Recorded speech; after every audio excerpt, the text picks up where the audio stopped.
Awesome, Mr. Pigsley. Good to see you. All your fans at home at Lummyland.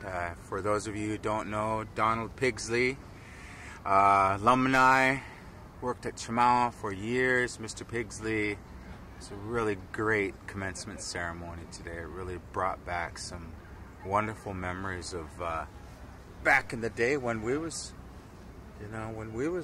when I was young.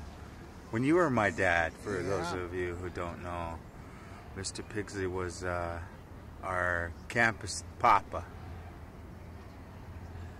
Yeah, this has been my little over 40 years now. This has been about my 45th graduation. It's catch-22 for me. Graduation is supposed to be a happy day, but when I was working with you kids, it was a catch-22. It was a sad day and happy. I was happy to see you graduate, but I was sad to see my kids leaving. So for years I went through this emotions, different emotions here, that, like I say, I'm proud to see them graduate, but I've been lucky over the years. My kids are leaving. I end up with new kids. Their cousins or brothers and younger brothers come in. And so over the years, I've been lucky. I've made many friends. I can go to any reservation in the United States, I think, from Arizona to Montana, and see my kids. I was went home to South Dakota for a trip last summer, and on the way back I stopped at the Crow Agency, and I walked into this little store, and one of my girls was standing there. She graduated 6-7 years ago. But they're still my kids, that's what it's all about, Unfortunately, when I started out, we had the old campus, and the employees lived on campus at that time.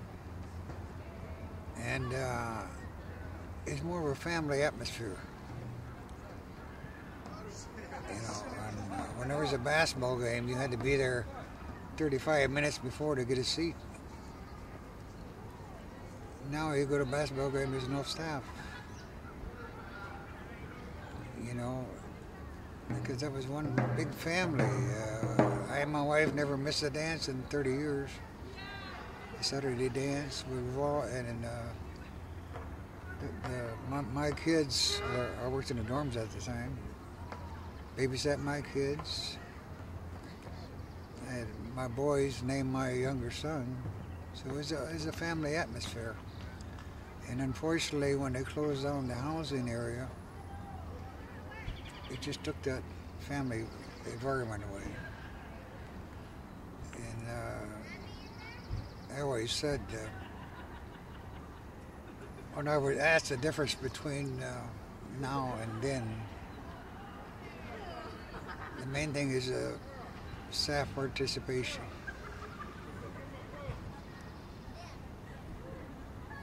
It just fell off after. Now, unfortunately, when I was on the school board, I always brought this up. About 20 teachers came to one of our meetings, and the complaint was the students weren't being respectful to them. And that's all they got out of their mouth was that statement. For the next 15 minutes, I gave them what for, you know what I mean? About involvement. It's because you're a teacher, these kids are not gonna, these kids come off the reservation where they experience prejudice from the white people. All their lives, that's all they know. They walk into a classroom, they see a white face. Just like me, they back off. That white teacher has to earn their respect. And you do that by getting involved. By being visible, going to the dances, going to the ball games. That's where you earn respect. You don't earn it by being a teacher. That title means nothing. These kids are looking for But these kids, when they come, they're looking for somebody to show I care about you. I worked in administration. I wasn't involved with students as a teacher, or why did I have all the kids coming to me? Well, weren't they going to the teachers? Or the sad part, in a way, I was glad it happened. When the sad part, it makes me sad that why weren't they going to their teachers or their dorm staff people? The kids that work with them every day. That's where they should have been going. But the bottom line is, and I always said it, no matter what position you have at the school, we're the parents away from home. We're taking the place of the parent. A lot of the kids don't have parents, you know. And when they come here, they're searching for somebody to. After about a week or two, the boys gravitate towards the women looking for a mother that they don't have. And I ended up basically with most of the girls, the father image. Mm-hmm. But the point that I'm getting at is they're just not doing it like they used to anymore. And it makes me sad that these kids are not getting the help that they should. I don't mean in the classroom. They need, the help that they need is out of the classroom. Teach them self-respect. But they just need somebody just to care. But I was lucky. I started out with one girl. A Hilaire girl, one of those lummy girls. And I ended up with her 15 brothers and sisters and the rest of the tribe, you know. But then one year I had the Lummies, then I had the Blackfeet, and then the Lammies, and Blackfeet were fighting over their dad. Made me feel good. But the bottom line is, people always say, you know, that they always say, well, you've done so much for the kids. This is the other way around. I come out of the old boarding school system where I went to school when I was 6 years old in South Dakota. And in those days, they had the right to beat you, and they did. You know, for speaking your language, whatever.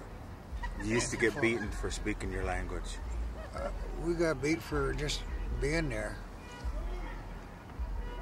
For 5 years, you go through this, you're living fear for 24 hours a day. I mean, what can a 6-year-old do to deserve to get beat with a whip or broom or whatever? And this is what they did in those days. And what I came out of that system with is low self-esteem. And most of the people my age, when we come out of that low self-esteem, and majority of the people I went to school with end up being alcoholics. And I was lucky that I didn't drink. Otherwise, with my self-pity and low self-esteem, I would have been the biggest drunk in the world. But what helped me was with the kids. If it wasn't for these kids, I probably would have been like the rest of their uncles and aunts and whoever ended up. Some of my classmates ended up being in prison. But the point I'm getting at is, it was a good trade-off. The kids had somebody they need, and I had somebody I needed. So, you know, it worked out. They helped me, and I helped them. But I got more from the kids than I gave, I'm sure. But it's good for my ego to hear that when people say you did so much. But I know in my mind that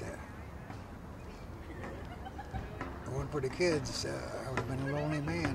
You know, I never heard the word love. Never had a hug all my, you know, till like 21, 22, 23 years old. I never heard the word. heard that hug thing, you know. And this is what I got from the kids. They come in the morning, hey Dad, give me a hug. And it felt good.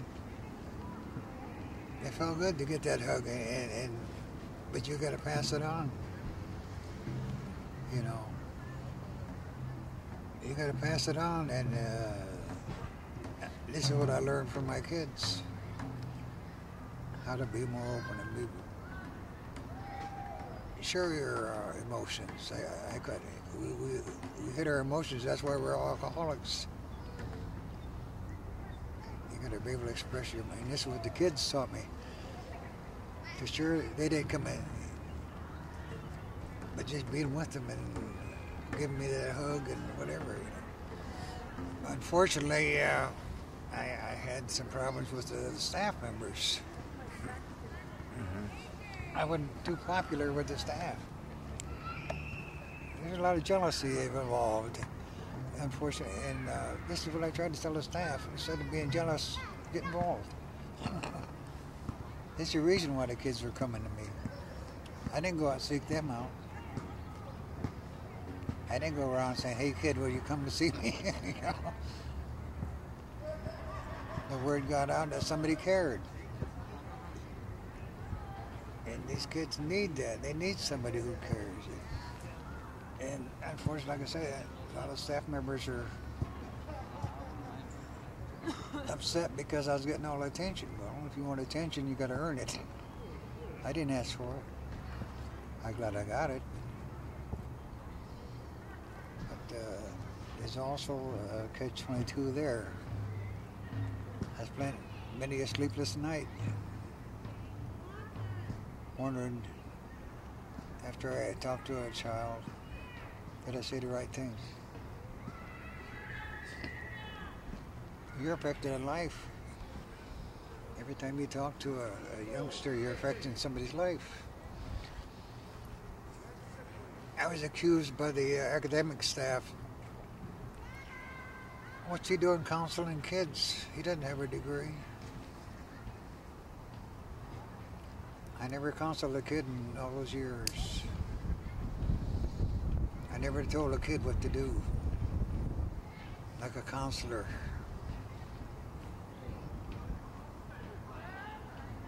They come in with a problem, I listen to their problem,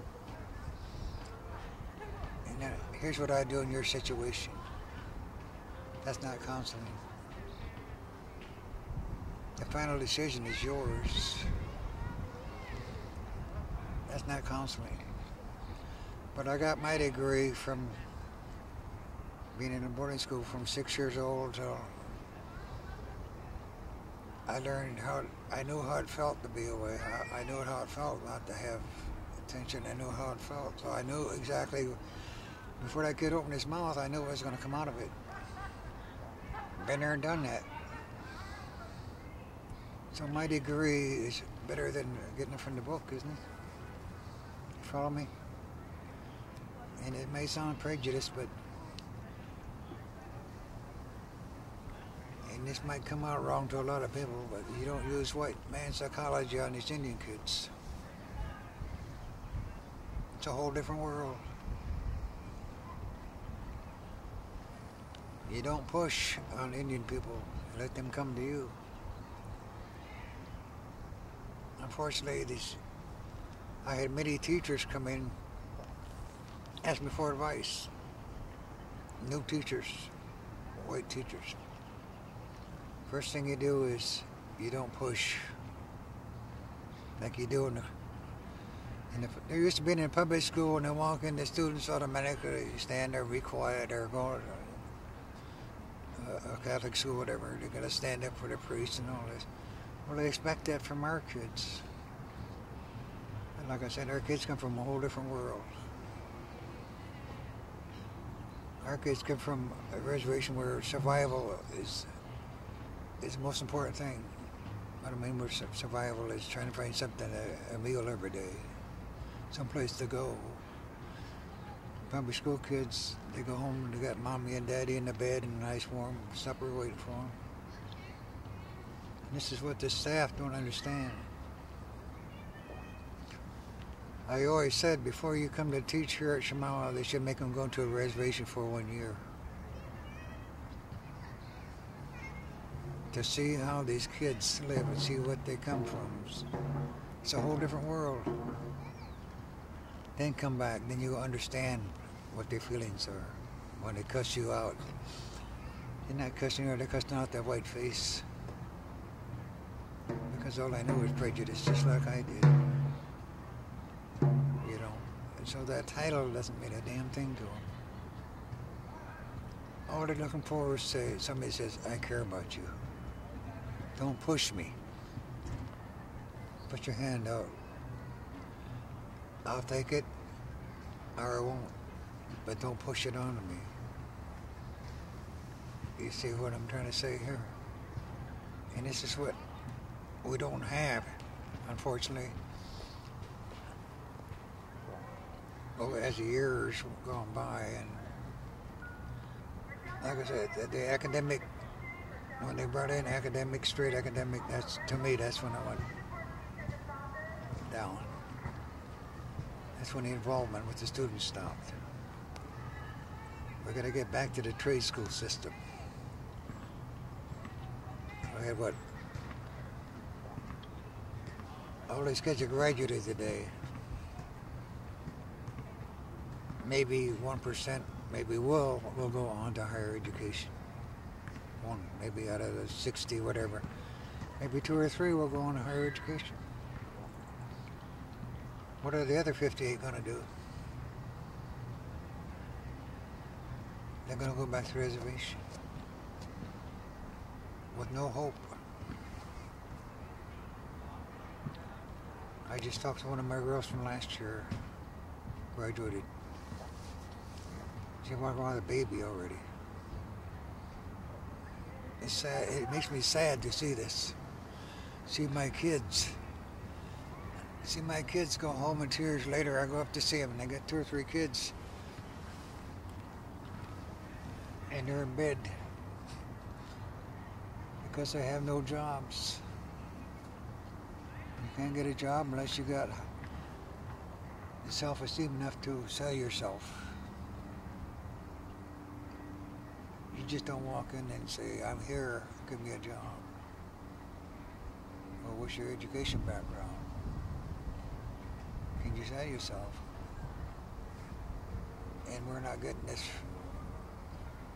I love Chemawa. I've been Chemawa here, Chemawa over 50 years. Chemawa, all of Chemawa, when you say Chemawa, it's just a bunch of buildings and bricks and mortar. It's the people and the kids that make the school. Chemawa is just a name. Chemawa is just, like I say, bricks and mortar. What makes Chemawa is the kids and the staff that are there. And the alumni that come back and support us. That's Chemawa. And we're just not having it anymore. It's going down.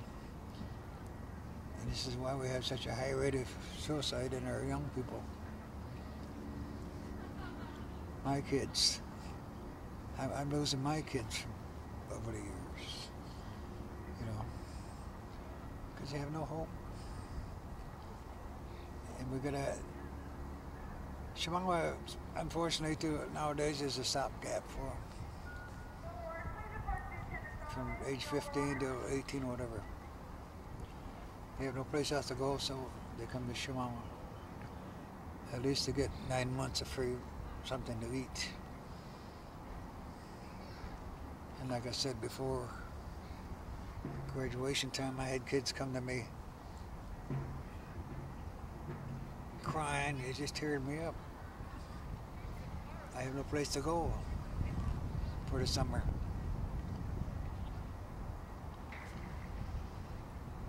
It hurts me because I wish I was a millionaire where I could have some place for them to go for the summer. They go on the Powwow Trail to get something to eat. I'm talking 14, 15, 16-year-old kids. This is not right. My wife is a tribal chairman of a tribe.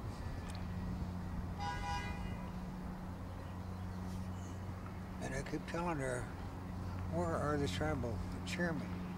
Where are the tribal leaders? She's the only one that's come to graduation in the last 20 years. Where are these tribal leaders?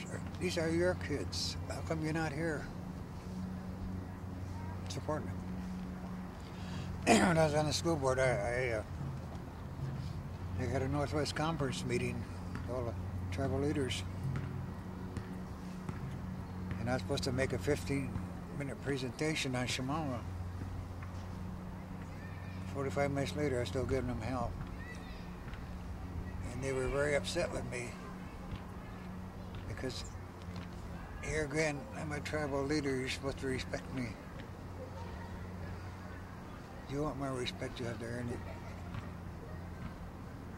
We have a problem at Chemawa. All the tribal leaders come down on Chemawa. What are you doing to my kids? What's going on there at Chemawa? What's going on with all the drinking program? So I said to them, if you choose not to get involved with Chemawa, stay the hell away and keep your mouth shut. Don't run down my home, I don't go to your home or run your home down. If you choose not to get involved with your own kids, then don't criticize what's going on at Chemawa. This was 10 years ago. You know what? My little speech didn't do a bit of good. There still hasn't been a tribal leader here in 10 years. These kids, I know when you kids were here, you couldn't wait to see Violet Hilaire. When Violet came on campus, she was your mother away from home. She would bring it home to you. All the kids would rush to her. Not because they loved Violet, they might have, but she was part of she was the home. She would bring it home to them. They needed somebody to talk to from home. This is what the tribal leaders should be doing. These tribal leaders should come down here 2 or 3 times a year. Meet with their kids, whatever you need. You know, what can I do for you? Can I bring a letter home to your folks? Or can I talk to your folks? I seen when it did happen, when people came, the kids just rushed to them. Because it's part of home, they miss that. When I travel, I always tell the kids when they left, no matter how long you've been here at Chemawa, no matter how bad you liked it or disliked it, when you leave, it's going to be with you the rest of your life. You're not going to be able to get rid of it. Chemawa is going to be in your blood the rest of your life. I travel to Montana, South Dakota. Here they come running. Some have been here 20 years ago. They're not coming to me, they're coming to Chemawa. I remind them of Chemawa. They come running, they miss. I got a call one night, a couple years ago. One of my boys that graduated he did graduate, he was from Alaska. In 1963, he was in my dorms.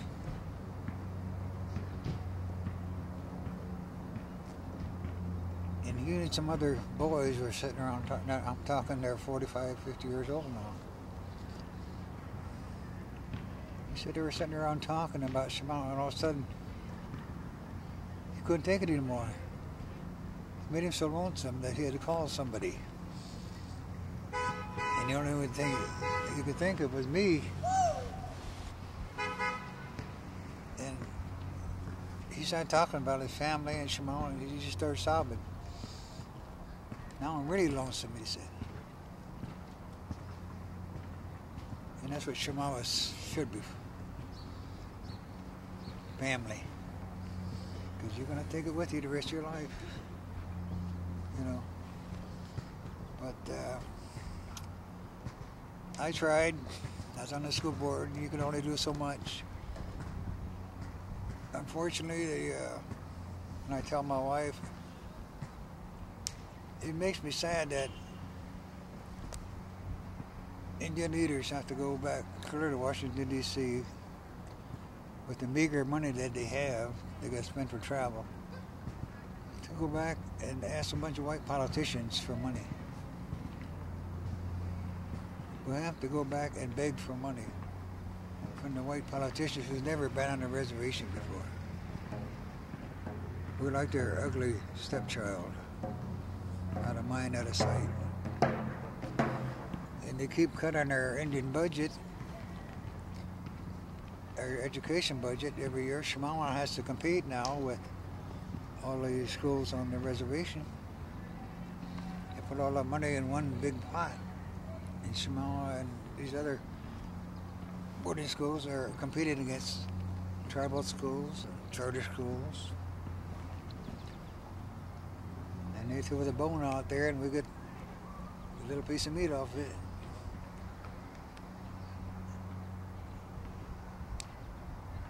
And these kids are being shortchanged for it.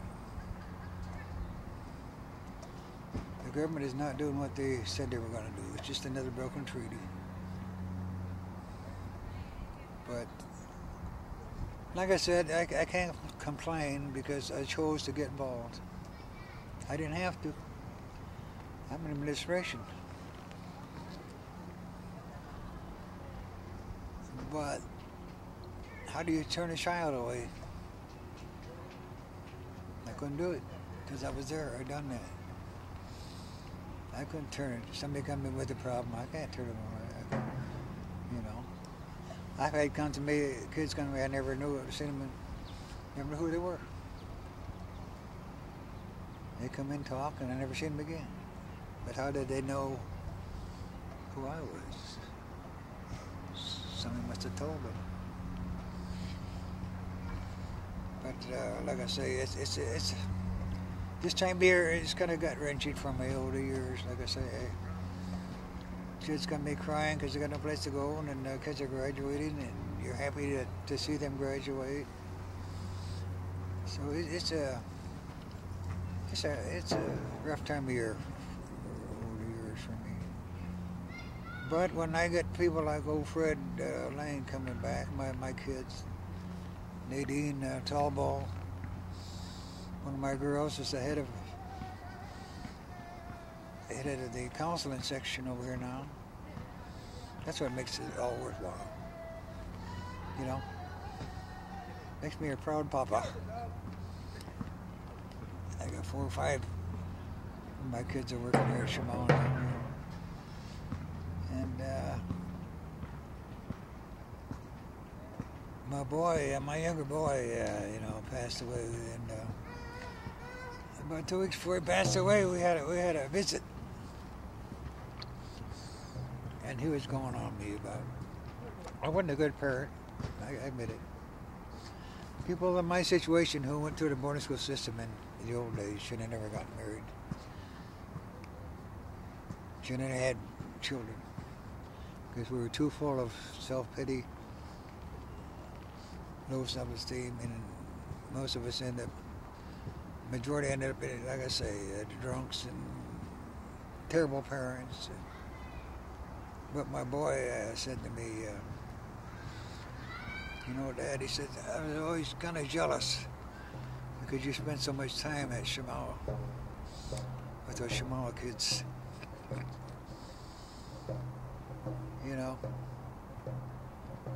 And I said, son,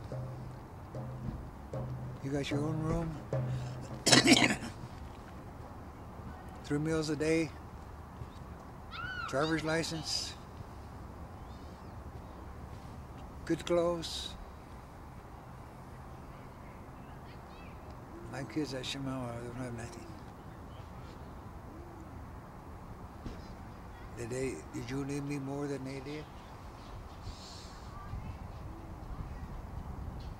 And in a way, I felt bad because I neglected him. And going back to what I said before, I was getting more from these kids